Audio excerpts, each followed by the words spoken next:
Titanic के डूबने की असली वजह थी आइसबर्ग। बर्फ की चट्टान से टकराने के बाद टाइटैनिक समुद्र में सीधा खड़ा हो गया, दो टुकड़ों में डूब गया बटकर। इसका मलबा 4000 मीटर नीचे है, जिसे देखने गई टाइटैनिक पनडुब्बी में सवार 5 लोग मारे गए।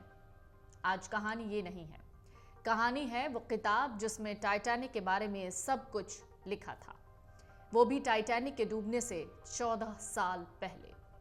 हैरानी की बात यह थी कि इसमें जो भी लिखा था वो सब कुछ टाइटैनिक से मिलता जुलता था। इस किताब का नाम था द रैक ऑफ टाइटन और फ्यूटिलिटी।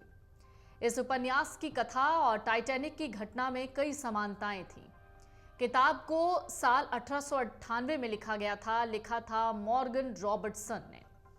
हालांकि जब यह किताब प्रकाशित हुई तब इसका नाम कुछ और था। इस किताब का नाम था फ्यूटिलिटी। इसे 1912 में द रैक ऑफ टाइटन के रूप में संशोधित किया गया। उपन्यास में टाइटन नामक जहाज एक हिमखंड से टकराया था। टाइटैनिक की गति थी 22.5 नॉटिकल मील और वही उपन्यास के जहाज टाइटन की गति थी 25 नॉटिकल मील। टाइटन में 2500 यात्री सवार थे और टाइटैनिक में थे 2200 लोग सवार। किताब में उस जहाज का नाम टाइटन था। दोनों ही जहाज अंग्रेजों के थे। दोनों जहाज एक ही जगह पर हिमखंड से टकराए। आधी रात में दोनों उत्तरी अटलांटिक समुद्र में न्यू फाउंडलैंड से ठीक 400 नॉटिकल मील दूर डूबे। यहाँ दोनों का जिक्र दरअसल हम इसलिए कर रहे हैं क्योंकि एक नाव जिसका नाम टाइटन था, एक वो जहाज जिसका नाम टाइटन था, वो किताब का टाइटन था, और एक वो जहाज जिसका नाम टाइटैनिक था, वो असल में टाइटैनिक जहाज था। इसलिए हमने इन दोनों ही जहाज़ों को दो जहाज कहा है। दोनों पर जीवन रक्षक नौकाओं की कमी थी।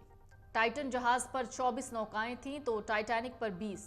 हालांकि उपन्यास का जो जहाज है टाइटन, उसके सिर्फ 13 यात्री सुरक्षित बचे, जबकि टाइटैनिक के 706 यात्री सुरक्षित थे।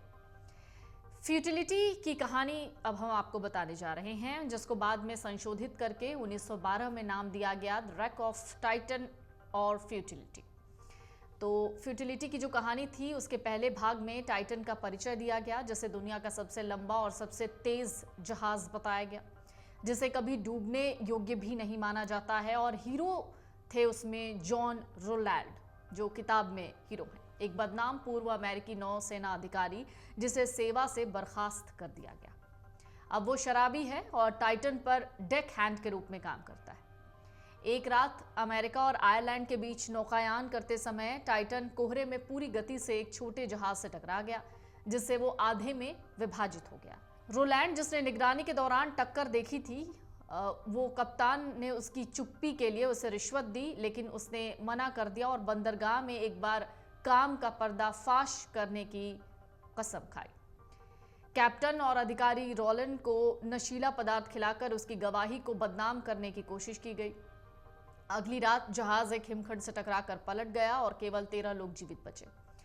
रोलैंड, जो कि इस कहानी का हीरो रहा, उसने अपनी पूर्व प्रेमी की युवा बेटी को उसके साथ हिमखंड पर कूदकर बचाता है। इस जोड़ी को हिमखंड पर बहकर आई एक जीवन रक्षक नौका मिलती है। रोलैंड भी हमलावर ध्रुवीय भालू से लड़ता है, उसे मार देता है। बाद में उन्हें गुजरते हुए जहाज द्वारा बचाया जाता है, वापस इंग्लैंड लाया जाता है। तो ये थी इस उपन्यास की कहानी। तो चलिए अब जरा बात कर लेते हैं टाइटैनिक फिल्म की, वो बात जो शायद बहुत कम लोग जानते हैं। जेम्स कैमरून की टाइटैनिक फिल्म ने जितनी कमाई की उतने में 11 टाइटैनिक जहाज तैयार किए जा सकते थे। उस समय टाइटैनिक 7.5 करोड़ डॉलर में बनकर तैयार हुआ और आज अनुमानित तौर पर इसे बनाने में 20 करोड़ डॉलर का खर्च आता। लेकिन फिल्म ने करीब 2.2 अरब की कमाई की, जिसे उस समय टाइटैनिक ने जल समाधि ली। उस समय समुद्र का तापमान बर्फ जमने के तापमान से भी नीचे था। स्टैनली लॉर्ड, जो कि एसएस कैलिफोर्नियन जहाज के कप्तान थे, उन्होंने उस समय समुद्र का तापमान 2 डिग्री मापा था। लाइफ जैकेट एसोसिएशन के मुताबिक मनुष्य का शरीर इस तापमान में 45 मिनट तक जीवित रह सकता है। अमर उजाला अब आपके टीवी पर भी। अपने स्मार्ट टीवी पर यूट्यूब पर सर्च करें अमर उजाला, चैनल सब्सक्राइब करें और देखें ताजा खबरें, वो भी HD क्वालिटी में। और हाँ, बेल आइकन दबाना ना भूलें ताकि हर खबर हो आपके घर। अमर उजाला। निष्पक्ष, निर्भीक, निरंतर।